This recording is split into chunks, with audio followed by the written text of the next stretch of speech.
Well, that's one way to wake up in the morning. Yeah. Morning, morning.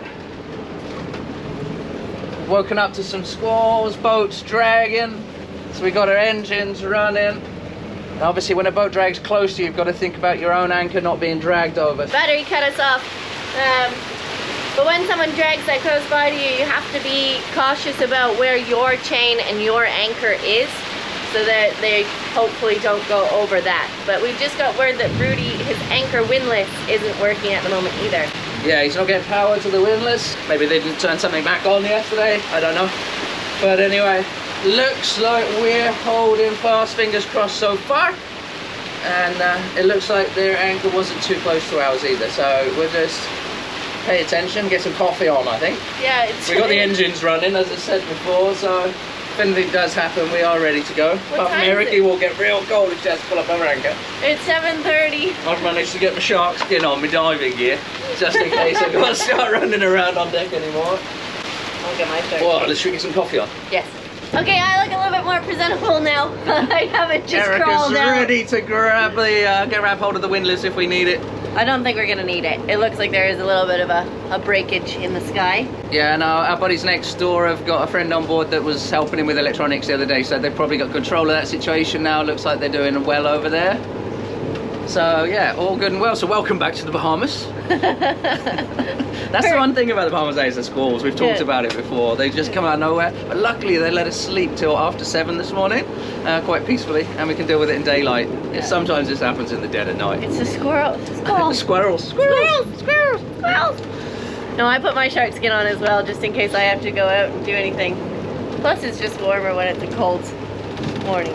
Alright, well their anchor is definitely coming up and it hasn't tripped ours, so that's fantastic.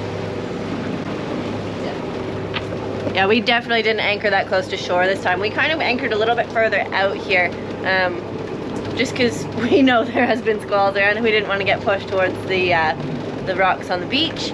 Plus, the bugs are really bad over here at Monument, so we like to stay a little bit further out so we don't get attacked by the no-see-ums and they tend to come and find us with we've got a lot of bright lights on board at night time when we're sitting around. And there's, I don't even know what these are. They're like little flying ant things. But like we've had them in the Dominican Republic where they lose their wings and then you don't know where the body's at. Definitely a different But they're type. definitely different, and they just like kind of But they're not termites, guys, because the neighbour boat also had them a couple of nights back, and he got worried because he's got a lot of wood on board, so he looked them up, and he said that they weren't a termite, but he couldn't work out what they were. Yeah, they're these flying ant things. Gross.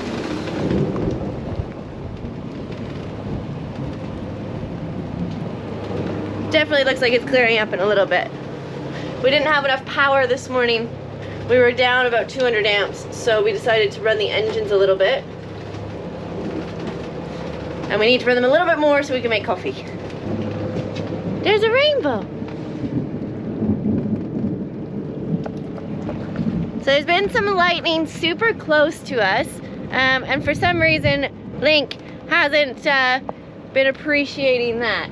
It's been saying use a Starlink router only or something. It's coming up with a weird notification, so we're not really sure what's going on with that, but we've had a lot of lightning in the area, so hopefully Link will be all right.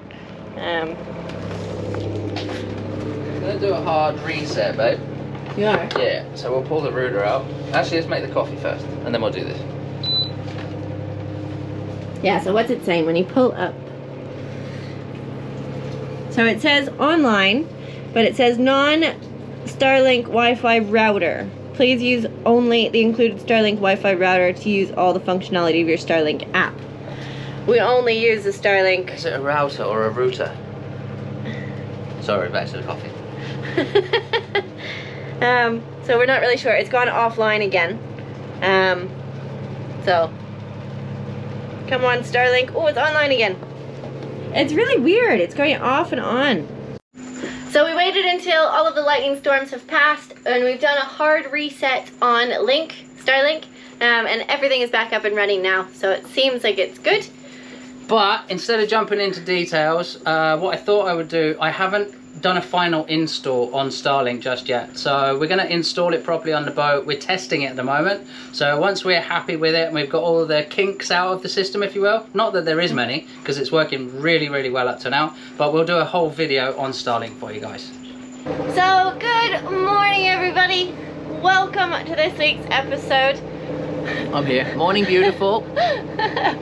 So our videos have become a little bit more current. Yeah, we've caught up with ourselves a little bit. Yeah, which is kind of a good thing.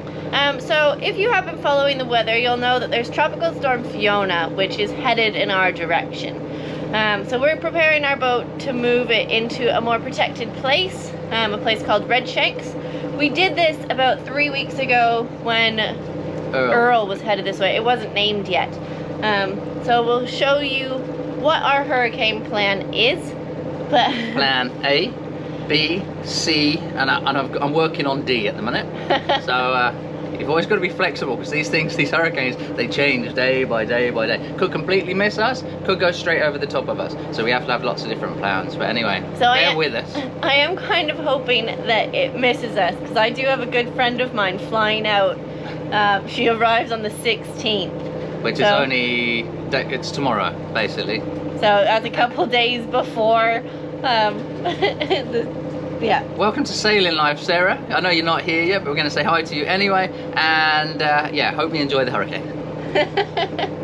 So, as some of you have told us before, we're crazy to be in the Bahamas for hurricane season. We're not the only ones. There's 1, 2, 3, 4, 5, 6, 7. There's quite a few boats who are here. That's just in this anchorage. So there is a few more around. We're not the only crazy ones who are here in the Bahamas for hurricane season. Slightly crazy. So to be honest, a lot of people have said, why haven't we gone stateside? And to be honest, I think the States on an average normal year actually gets more hurricane hits than the Bahamas does, because the States is also connected up with the Gulf. And quite often it's a nothingness of a storm that comes across the Atlantic and then through the Windward Islands and the Caribbean, and it suddenly doesn't turn into a hurricane until it gets to the Gulf, and then it takes a hard north and it comes straight up through the Gulf, over the Panhandle, and then up the east coast of the States. So I think basically you get double trouble there, because if it doesn't go into the Gulf but it goes up, it still goes to the States. Whereas, so I think basically this is safer here, personally, than it is in Florida. But maybe I shouldn't be speaking like this just before one arrives. We're going to take you to a weather forecast. When it comes to weather, we use a lot of different platforms. We get Chris Parker emails daily. He is very knowledgeable on weather in the Caribbean. We also use Predict Wind and Windy, as you can see here. There's two main models that we look at. The Euro model, which is this one. We are the little cursor. So you can see on the Euro model, the storm is coming quite close to us in Georgetown before it takes a turn and goes north. Whereas on the GFS model, the storm does turn north quicker and goes further out to sea and stays away from us. However, the problem is we need to wait until we're about 3 days out. Then it'll be more predictable. Oh, Davy's really tall. Really tall today. So yes, it is hurricane season and we are in the Bahamas. So there is a system that we are watching currently, but it's coming this direction, unfortunately. So there is a little bit of preparations that we need to do to keep us safe. This is actually just stage 1. So we're still in Redshanks. The whole of Redshanks is a good location, but there is some places which are slightly better than others. We're getting closer to mangroves and stuff. So we've decided before anybody else grabs the best spot, we're going to go and grab one of the best spots. So come prime ourselves a little bit and then watch the weather for the next 3 or 4 days. So hopefully things will change and it won't come this direction, but if it does, we'll be in a good spot. Yeah, we'll already be there, prepared, and no one will beat us to it. Okay, so what I've already previously done this morning with the tender, I've gone across and I set up a piece of chain with a floating buoy on it with our name on it, and I went in there and I dropped that in a location which I think is a good place to drop our anchor. Mark that on our drag anchor alarm, And then what I did is a big circle going all the way around it at 140 feet and another one at 190 feet to make sure that we've got good depth in every direction and that we wouldn't hit shore in every direction. So to make it nice and easy when we go in there now, instead of just kind of guessing and having to move the main vessel, we'll go in, drop anchor once, and we know we're good. If this does turn into a big storm, that's very possible, what we'll show you when we're there, it's possible that we'll actually move the vessel in towards the mangroves and we'll actually tie to land and put out further anchors. But for this first 3-4 days worth of preparation, it's going to be a good location for us.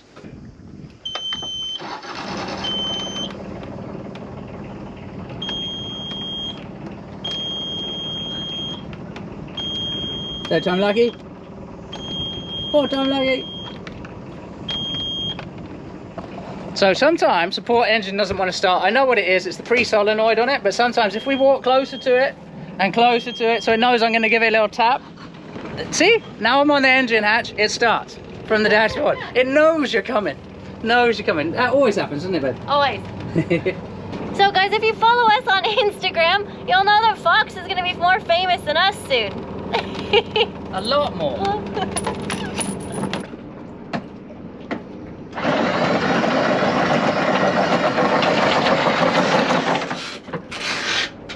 Need a bit of a boost forward. You want a little nudge?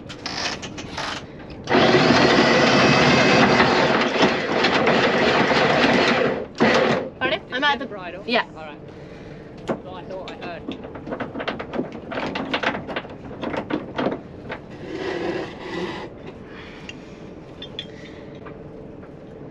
Go Rouse.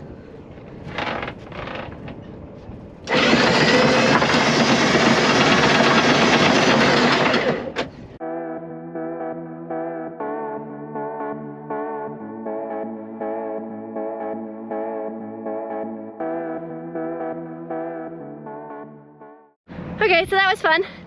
The anchor was really stuck in the sand. Whew. It's kind of like clay, mud, thick. Yeah, it's good. It's good, really good hole there. Where are we going now? Why is my house moving?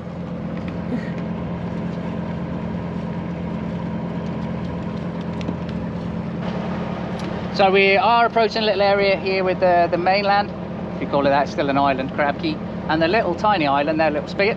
And between there I did measure the water depth at about half an hour ago. It's still a drop in tide, but it's only supposed to drop a maximum another half a foot, and it was at about 5.6 in depth. So even if it had dropped another half a foot, we're still clear with our 4 foot. But it's still, it always still makes you a little bit like, ooh, it's shallow. Alright, so in here behind me is what they call Hurricane Hole 2 over here. So there is one other catamaran in there, but there's definitely space for us. So we're gonna go find that little marker that Davy put in there earlier. Right there, I see it. And we're gonna go drop anchor just on that spot.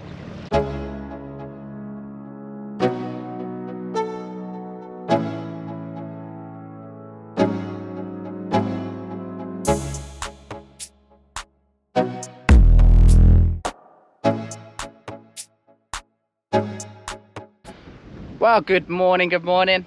So, as promised, I was going to describe the different forms of preparation that I've got. I've got plan A, B, C, and D, etc. And I just wanted to explain a few of them. So, at the moment, the tropical storm Fiona is just about to hit onto Puerto Rico's area. And then it looks like it's going to head towards the Dominican Republic. We are hoping that it takes a northerly path, so avoids as much as possible as our friends down in that direction, and also comes to avoid us. But that is yet to be seen. So anyway, as you know, we are here in Redshanks, and we've claimed ourselves a good little spot actually in hole 2. A few other boats that have come in. We've got Steve over there. We've also got Sam and Kerry, and we've got Torva over the back there. There's a couple of other boats in different little areas in here. There's a few different holes in here. But this is our little gang in this hole. So, plan A. Plan A is simply to stay here in Redshanks, and the anchor that we have down, we've got the Delta 55, that's down with 3/8 chain, about 140 feet of it, and it's dug in nicely. So if the storm goes nice and wide of us, that'll be more than sufficient. We'll just sit here for a few days and then get back to normal life afterwards. Plan B means it's going to be a little bit closer to us. The winds are going to be slightly higher speeds, but still from the predicted areas, being through from the east through to the north, possibly northwest. So that plan there, what I'll do is I'll add a second anchor. I'll put 2 anchors out the front. I'll probably leave the one that I have is out here, and I'll pop another one out in this direction, so it covers us through the turn of the storm, if you will. Plan C. Now this is if it's getting a little bit more intense and a little bit more we're going to get backing winds, so that means the storm's a lot closer to us, which means the winds can start all the way down from as low as, yeah, pretty much east, maybe even southeast, then clock all the way around and get us all the way around through to about west. In that case there, what we're going to do is we're going to use the mangroves that are in the back of me here. I've already been out there. I've put a marker buoy out there where I want to roughly put the vessel, and I've been there and I've checked with the handheld depth sounder that there's plenty of water for us, and there is. So what we would do then is we'd get about 150 feet from the shore, from the mangroves, and drop our main anchor. As we drop in the main anchor, we will reverse in, digging in the anchor at the same time so it sets it, and reverse ourselves up to the mangroves. Now, prior to doing that and getting over there, I'll have 2 lines coming out of the mangroves that I've secured to land, one for either end of the aft of the boat. The reason for this being is we can tuck ourselves right in there, and literally the wind will go over the top, and the front anchor, the main one, that's going to leave us, that's, if it clocks around on us through to the west, that's what most exposed we're going to do, so we'll get that onto the front of the boat. Now we also have plan, what have I done? A, B, C, D. We're also going to have a plan D. This one here is basically for a direct hit. If it comes across the top of us here, Erica's friend Sarah's just about to join us here on the boat. So what I will do in that case, if we're going to get a direct hit, is I'll send the girls and Foxy off of the boat to a nice secure hotel that has a hurricane shelter, and they'll stay on land while I stay out here with the other captains dealing with the boats. Now, last but not least, we also have an option that if the hurricane doesn't turn north before it gets to us, if it actually goes south of us, okay, it's going to completely change the whole picture. So that's what I'm calling plan E, as an evacuation, as in this hurricane hole is not the right one. We're going to have to move to a different location, which is on the other side of this island. But that's yet to be seen and the most unlikely event. So, but still have to have it on the back burner. So stay with us. We'll keep you updated, and let's hope it's plan A all the way. So today is supposed to be the worst day where Hurricane Fiona is the closest to us, but it's beautiful. We have maybe 25 gusting, but besides that, we've kind of stuck with plan A all the way. So we've just stayed out on anchor here. We haven't gone into the mangroves, and it's a beautiful day. So we kind of got lucky on this one, so we'll keep our fingers crossed that no more hurricanes come our direction.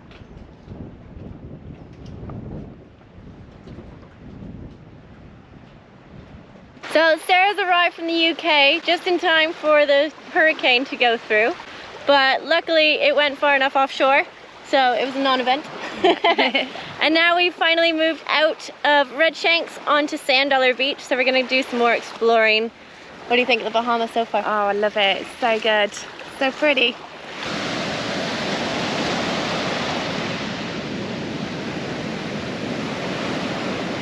So this is a bit of the swell that's come from Hurricane Fiona. Woohoo! So it's really not that gnarly on this side either. I mean, there is 6 to 8 feet waves, but there's such long seconds between them that, to be honest, if we were out in the ocean, it wouldn't be a problem whatsoever. No. It's beautiful though. But I am glad that we've got a nice calm anchorage. Yeah.